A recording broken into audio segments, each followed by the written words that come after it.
আমাদের e-learning session 14তে আপনাকে স্বাগতম।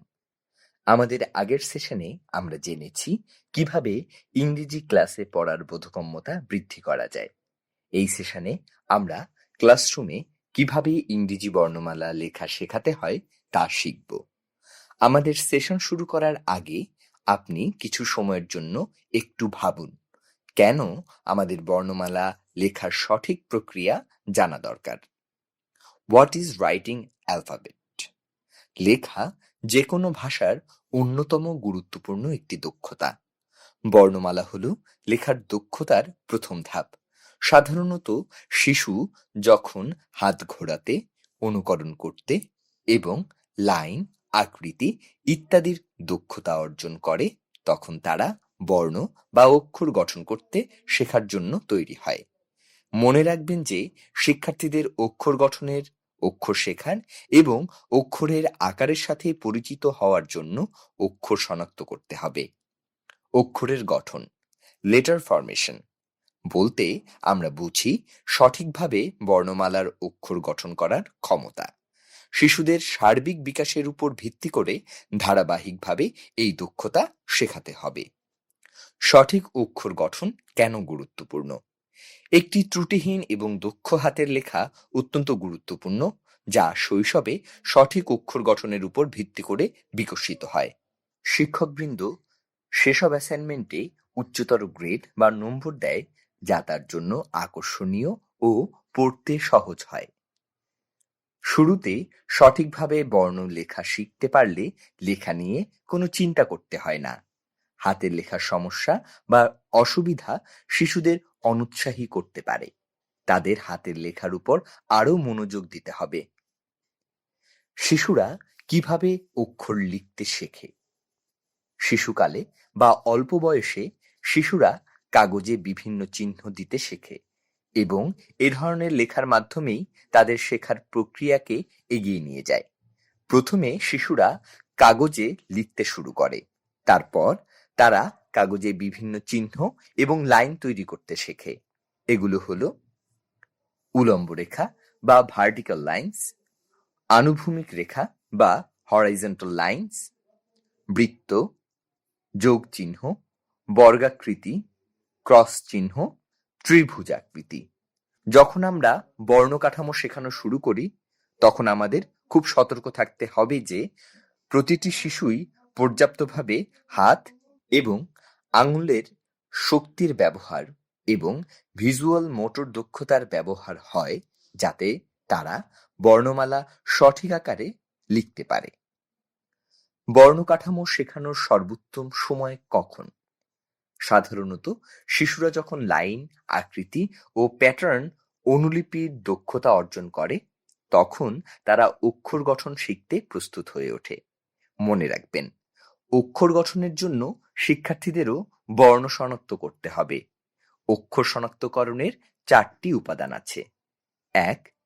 অক্ষর শনাক্তকরণ, অক্ষরের আকার এবং আকার শনাক্ত করার ক্ষমতা। 2. অক্ষরের নামকরণ, অক্ষরের আকৃতি একটি অক্ষরের নামের সাথে সম্পর্কিত তা শনাক্ত করা। 3.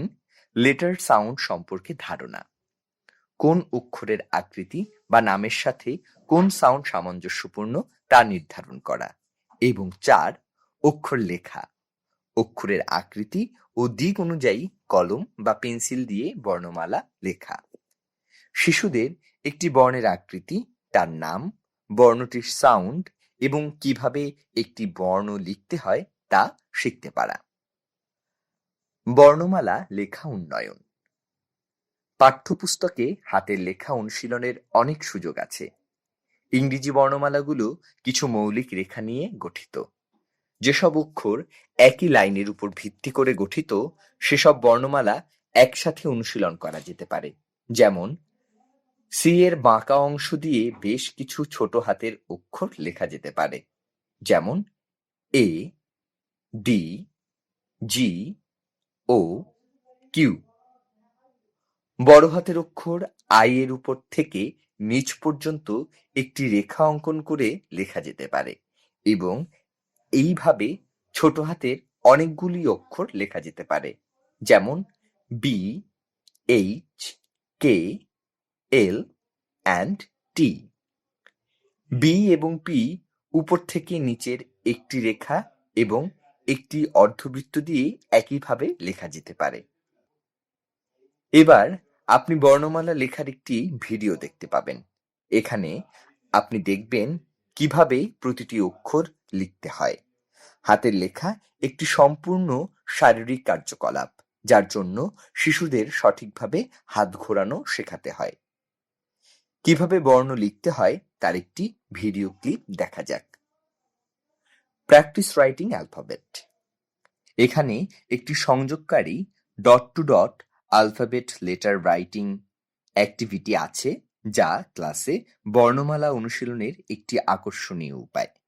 শিক্ষার্থীরা একটি ছোট দলে বা এককভাবে অক্ষর লেখার সঠিক গঠন শিখতে পারে। ছবিটি দেখুন। আপনি বর্ণমালা অনুশীলনের জন্য আপনার শিক্ষার্থীদের সাথে এই অ্যাক্টিভিটিটি করতে পারেন। এবার কুইজের সময়। প্রতিটি বিবৃতির দেখুন এবং কোনটি রাইট আর কোনটি রং তা নির্বাচন করুন। এ, ডি, জি ও কিউ এই ছোট হাতের অক্ষরগুলি সি এর বাঁকা অংশ দিয়ে লেখা যেতে পারে। বড় হাতের অক্ষর এ, এইচ, জেড, এক্স উপর থেকে নিচ পর্যন্ত একটি লাইন অঙ্কন করে লেখা যেতে পারে। বি এবং পি উপর থেকে নিচ দিকে রেখা এবং একটি অর্ধবৃত্ত দিয়ে লেখা যেতে পারে। যখন শিশুদের লাইন, আকৃতি, প্যাটার্ন অনুলিপি করার দক্ষতা তৈরি হয়, তখন তারা অক্ষর গঠন শিখতে প্রস্তুত হয়ে যায়। আপনি কি অ্যাক্টিভিটিটি উপভোগ করেছেন? আপনি কি মনে করেন এই অ্যাক্টিভিটিটি শিক্ষার্থীদের সাথে অনুশীলন করতে পারবেন? আপনি কি মনে করেন এই অ্যাক্টিভিটিতে কোনো পরিবর্তন দরকার? আপনি এই কাজটি কিভাবে করতে পারেন সে সম্পর্কে নোট নিন। আজকের সেশনটি এখানেই শেষ হলো। আশা করি আপনি রাইটিং অ্যালফাবেট সম্পর্কে অনেক কিছু জানতে পেরেছেন, যা ক্লাসে শিক্ষার্থীদের আত্মবিশ্বাসের সাথে ইংরেজি শেখাতে সহায়তা করবে। ধন্যবাদ।